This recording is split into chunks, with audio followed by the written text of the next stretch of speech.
तत् कहन को राम है दूजा नहीं देवा, तत् कहन को राम है दूजा नहीं देवा। तत् तत् राम, तत् ब्रह्म, तत् ब्रह्म यानी वो पूर्ण परमात्मा, परम अक्षर ब्रह्म ही पूर्ण परमात्मा है, उसके अतिरिक्त कोई भी देव नहीं है, वो वास्तव में परमात्मा नहीं है। जैसे आपने सुबह के सत्संग में सुना था कि गीता जी अध्याय नंबर 15 के श्लोक नंबर 17 में कहा है कि जो 16 नंबर श्लोक में दो भगवान सरपुरुष और अक्षर पुरुष के विषय में जानकारी दी है, वो उनसे भिन्न है, वो उत्तम पुरुष तो अन्य है, और परमात्मा इति उदाहरते है, जिसको भगवान कहा जा सकता है।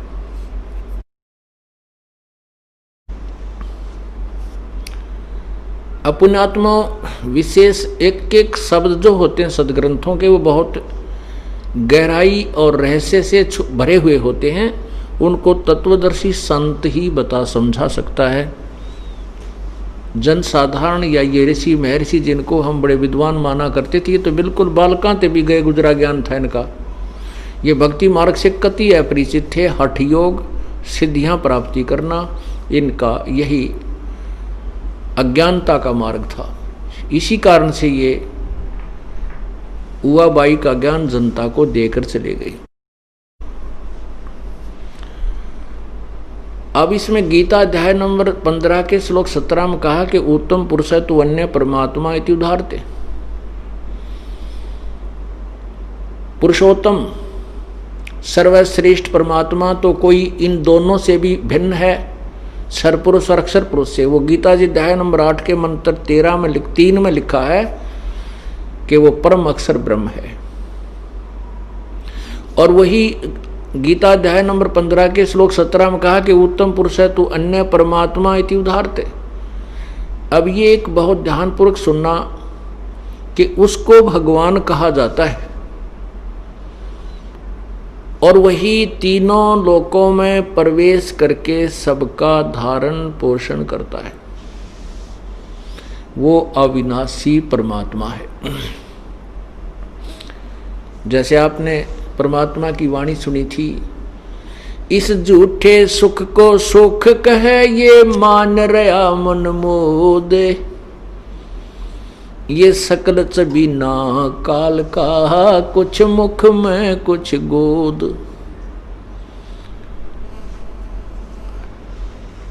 अब हम भगवान राम परमात्मा इन सभी को कहते हैं।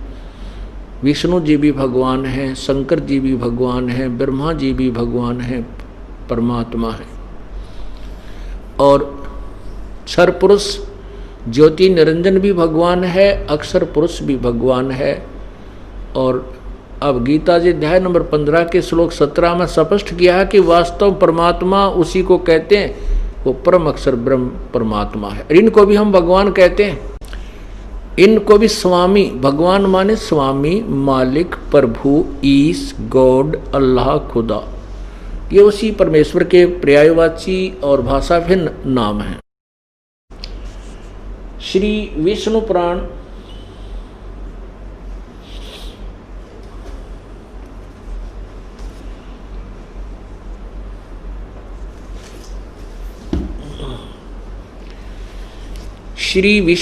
में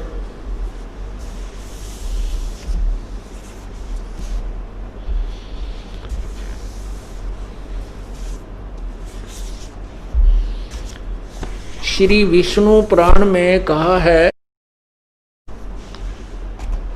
कि विष्णु जी का प्रथम रूप तो पुरुष है, पुरुष माने प्रभु। वो फर्स्ट इंप्रेशन तो लगे है जैसे ही भगवान जैसा है। अब यहाँ विष्णु जी, विष्णु पुराण में इस काल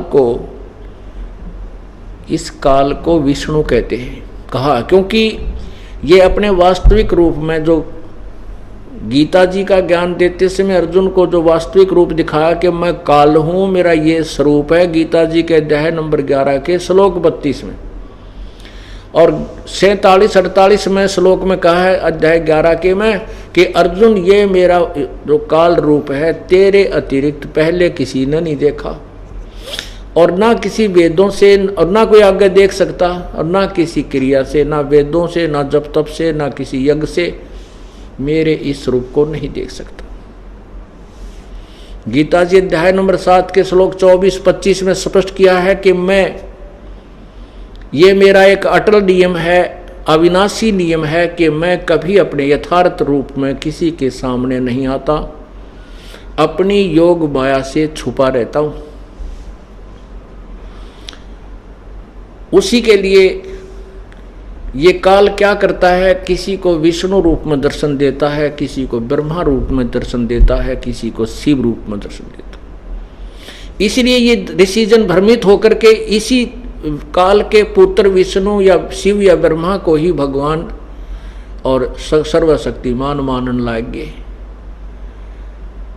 अब यहां विष्णु पुराण का वक्ता ने विष्णु को यानी उस काल को ही विष्णु मानकर उसकी महिमा कही, और आगे चल के इसी में कहा कि उस विष्णु ब्रह्मा विष्णु महेश से और परमात्मा है, और उससे उस अन्य परमात्मा है जो यहाँ का कंट्रोलर है।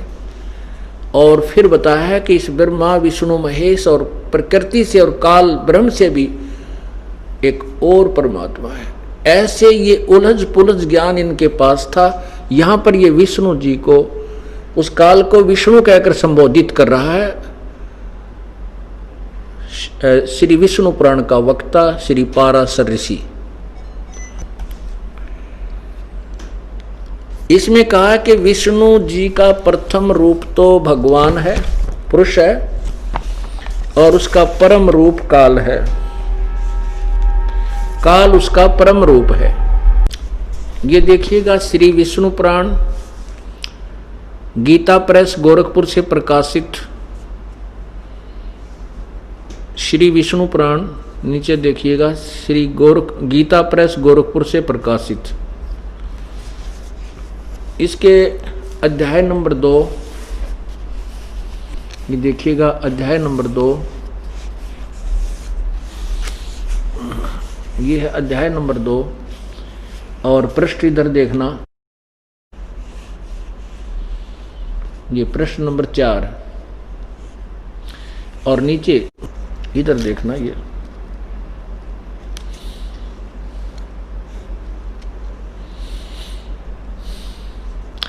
द्विज परब्रह्म का प्रथम रूप पुरुष है। पुरुष माने परमात्मा भगवान, अव्यक्त और व्यक्त उसके अन्य रूप हैं। और देखना तथा काल उसका परम रूप है। यहां देखना, हे मैत्रेय, प्रलय काल में प्रधान के यानी प्रकृति के साम्यावस्था में स्थित हो जाने पर और पुरुष के प्रकृति से पृथक स्थित हो जाने पर भगवान विष्णु का काल रूप परिवर्त होता है। अब क्या है कि यहां एक ब्रह्मांड में जब प्रलय हो जाती है, ये काल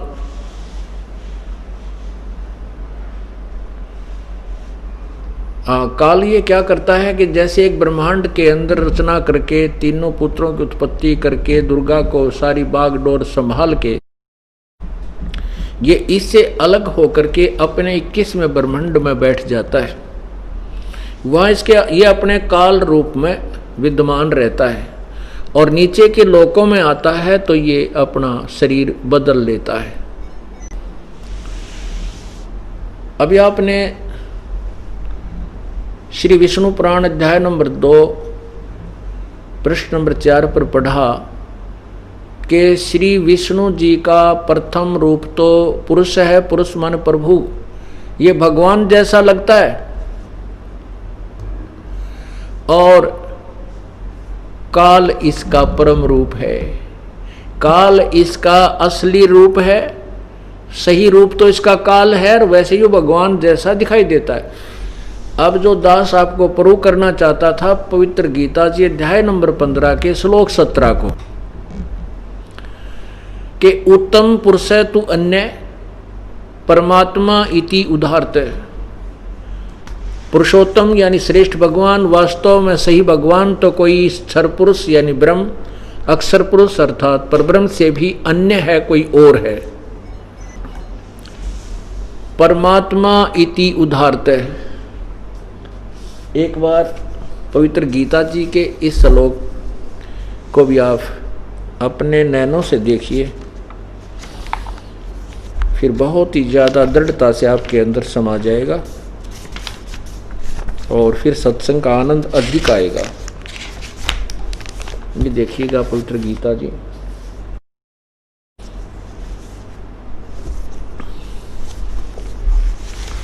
अध्याय नंबर 15, और यहाँ देखो ये 16 देखो इधर को नीचे, संस्कृत पढ़ेंगे इसकी। ये दिवौ दिवौ इमौ पुरुषौ लोके क्षर च अक्षर एवं च एव च क्षर सर्वाणि भूतानि कठुस्त अक्षर उच्यते। अब इसका क्या अर्थ है देखिएगा कि इमौ लोके, इस लोक में यानी क्षर पुरुष और अक्षर पुरुष के लोक में दो पुरुष हैं। ये इमौ लोके, इस लोक क्षर पुरुष और अक्षर पुरुष का जो लोक है ये पृथ्वी वाला लोक कहलाता है। वेदों में निर्णायक ज्ञान है इसका। तो यहां बताया कि इस पृथ्वी वाले लोक में दो प्रभु हैं। पुरुषों माने द्वौ माने दो, पुरुषों माने प्रभु हैं। ये भी परमात्मा यानी भगवान कहलाते हैं, परमात्मा कहलाते हैं। क्षर पुरुष और अक्षर पुरुष, ये क्षर पुरुष, ये पुरुषों दो पुरुषों हैं, इस क्षर के साथ लगेगा। क्षर पुरुष और अक्षर पुरुष दो पुरुष हैं, और इनके लोकों में ये जीवात्मा तो अविनाशी है, शरीर इन सबके नाशवान है। यह देखना संस्कृत अनुवाद देखना, इस संसार में नाशवान और विनाशी भी ये दो प्रकार के पुरुष हैं। पुरुष माने प्रभु हैं। पुण्यात्माओं, आज सब शिक्षित समाज है, बुजुर्ग भी, बहन बेटी भाई बच्चे नौजवान सभी बच्चे शिक्षित हैं, और ये संस्कृत और हिंदी दोनों अपने पास उपलब्ध है। इसमें कहा है कि इस संसार में नाशवान और विनाशी भी ये दो प्रकार के पुरुष हैं, भगवान हैं।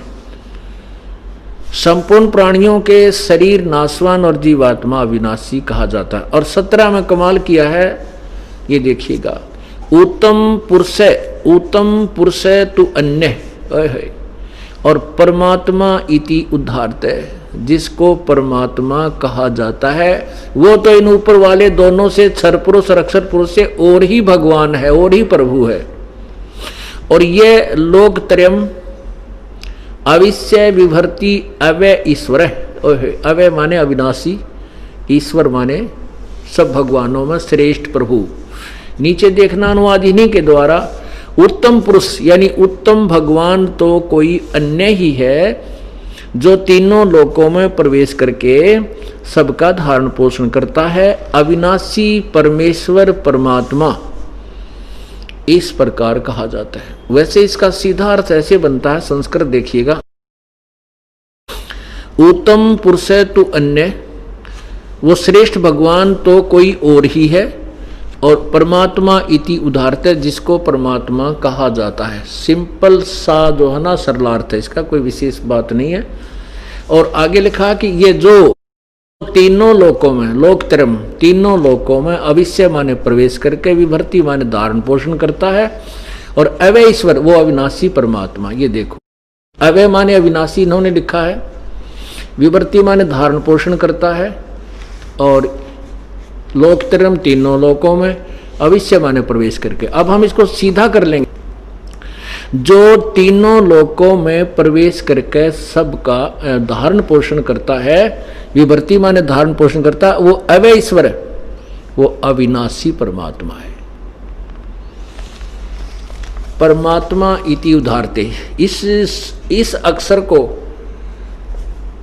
इस सेंटेंस को जो है सिद्ध करने के लिए मैं आपको एक कथा सुनाता हूं। श्री विष्णु पुराण के अध्याय नंबर 2 श्लोक नंबर पृष्ठ नंबर 4 पे आपने पढ़ा कि विष्णु भगवान का प्रथम रूप तो पुरुष है, लेकिन परम रूप उसका काल है। प्रथम रूप यानी फर्स्ट इंप्रेशन तो ऐसा लगे जैसे ये भगवान है, लेकिन इसका वास्तविक रूप युग काल है। जैसे हम यहाँ पृथ्वी लोक पर रह रहे हैं, ब्रह्मांड के इस काल के लोक में रहते हैं। यहाँ पर आप देखते हो कितने अच्छे फल, आम, सेब, संतरे, काजू, किशमिश,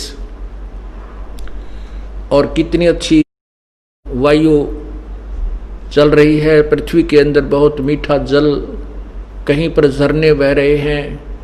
कितने अच्छे प्रकार के यहाँ व्यवस्था की गई है। और फिर हम यहाँ पर देखते हैं संतान है, संपत्ति है, और हमारे खाने पीने के लिए सारी व्यवस्था कर रखी है, दिन रात बनाए हैं। इस सारी व्यवस्था को देखकर हमें लगता है कि जैसे यू भगवान है, परमात्मा है। परंतु हम उस समय ये भूल जाते हैं कि आज कितने परिवार हाहाकार मचा रहे होंगे, कितने परिवारों के अंदर आज खाना नहीं बना होगा। किसी का बेटा मरा है, किसी की बेटी मरी है, किसी का बाप, किसी का पिता, किसी की बहन, किसी का भाई।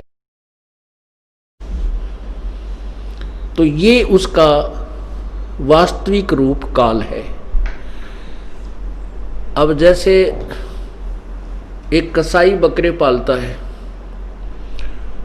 और वो सैकड़ों, 200-400 की संख्या में बकरे पालता है, क्योंकि उसको बहुत दूर तक सप्लाई देनी होती है। तो उन बकरों के लिए वो बहुत ही अच्छी व्यवस्था करता है। एक तालाब बनवाता है, उसके लिए एक खेत खरीदता है, जमीन खरीदता है, उसमें घास चरागा बनाता है। उन बकरों के लिए व्यवस्था करता है कि गर्मी और सर्दी से बचाने के लिए उसके ऊपर शेड डाल देता है। और वो बकरे कसाई जब आता है, बकरों को देखता है, बकरे समझते हैं कि ये जो व्यक्ति है ये हमारा मालिक, हमारा स्वामी बहुत दयालु है, हमारे लिए कितनी व्यवस्था करता है, खाने की, पीने की, गर्मी सर्दी से बचने की, हिंसक पशुओं से बचाने के लिए चारों तरफ चार द्वारी बनाता है। तो उस कसाई को वो अबोध बकरे, वो प्राणी अपना दयालु मालिक मानते हैं। उनकी बुद्धि इतना काम नहीं करती कि ये तुम्हारे अंदर से ही निकाल कर ले जाता है और वो वापस फिर नहीं आते। वो कसाई देखता है, उनको हाथ फेर के ऐसे बकरों की बाजू छूता है और वो बकरे उससे प्यार करते हैं, अपना एक मित्र समझ के। और वो कसाई देख रहा है ये कितने कै किलो का हो गया, इसमें कितना मांस बन गया है, ये कितने रुपए में बिक सकता है। और वो भोले प्राणी समझते हैं ये तुम्हें प्यार करता है, और वो भी उसको प्यार देते हैं, जीभ से चाटते हैं कसाई को। पुण्यात्माओं, शाम के समय, दिन में जब भी आवश्यकता पड़ती है, वो कसाई नहीं देखता ये किसका बेटा है, किसकी बेटी है, किसकी माँ है, किसका बाप है, किसका भाई है। वो तो ये लाठी लेकर 5, 7, 10 जितने उसको आवश्यकता है बाहर कटवाने की, उनको डंडे से हाँक कर अलग छांट ले जाता, कान पकड़ पकड़ के, और गाड़ी में ठूस देता है, जाके कड़च करवा देता है। पुण्यात्माओं, यही व्यवस्था कबीर परमेश्वर ने बताई है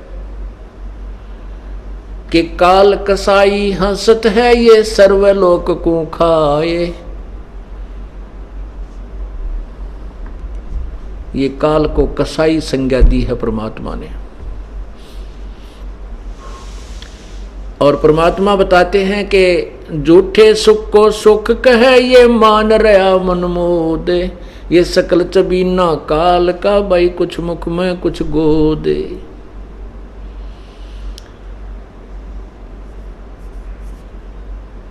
परमात्मा का अर्थ होता है वास्तव में भगवान उसे कहते हैं जो हमें खाने पीने की व्यवस्था सब सुविधा फ्री दे और कोई कष्ट नहीं देता, उसको परमात्मा कहा जाता है। इसलिए गीता जी अध्याय नंबर 15 के श्लोक 17 में कहा है कि उत्तम पुरुष है, श्रेष्ठ भगवान, सही भगवान तो कोई और है और वही परमात्मा कहा जाता है। उसको ही भगवान, उसी को परमात्मा, श्रेष्ठ आत्मा, परमात्मा का अर्थ होता श्रेष्ठ आत्मा, और वही तीनों लोकों में प्रवेश करके सबका धारण पोषण करता है। वो अव्यय ईश्वर है, वो अविनाशी परमात्मा है।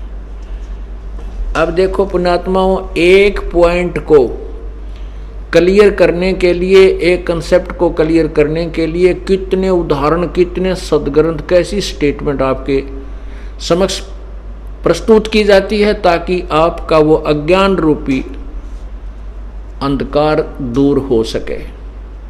हमने बहुत समय से, सैकड़ों से, हजारों वर्षों से, लाखों वर्षों से इस अज्ञान को घोट रखा है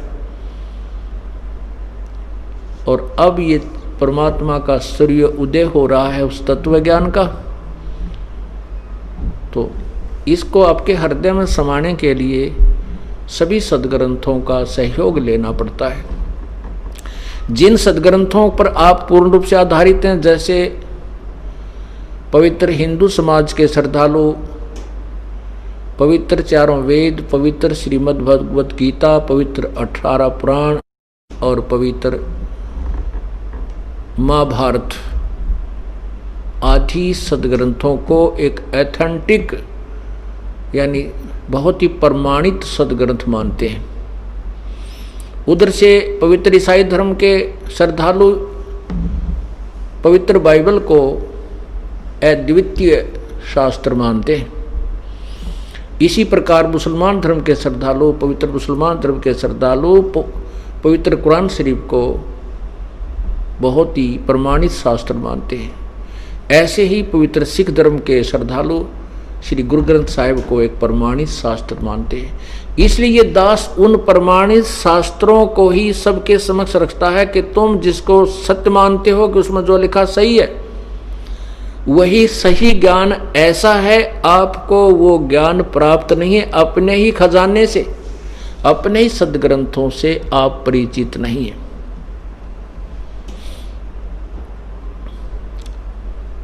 और जब पुण्यात्मा आंखों देख लेंगे जिनको भगवान चाहिए, वो तुरंत ही इस दास के पास आकर के अपना कल्याण कराएंगे। वो फिर अग्रम मग्रम नहीं करते। और जो आंखों देखकर सत्य को फिर भी नहीं मानते, वो भक्ति योग्य प्राणी नहीं है, उनको परमात्मा नहीं चाहिए। बोलो सतगुरुदेव की जय हो।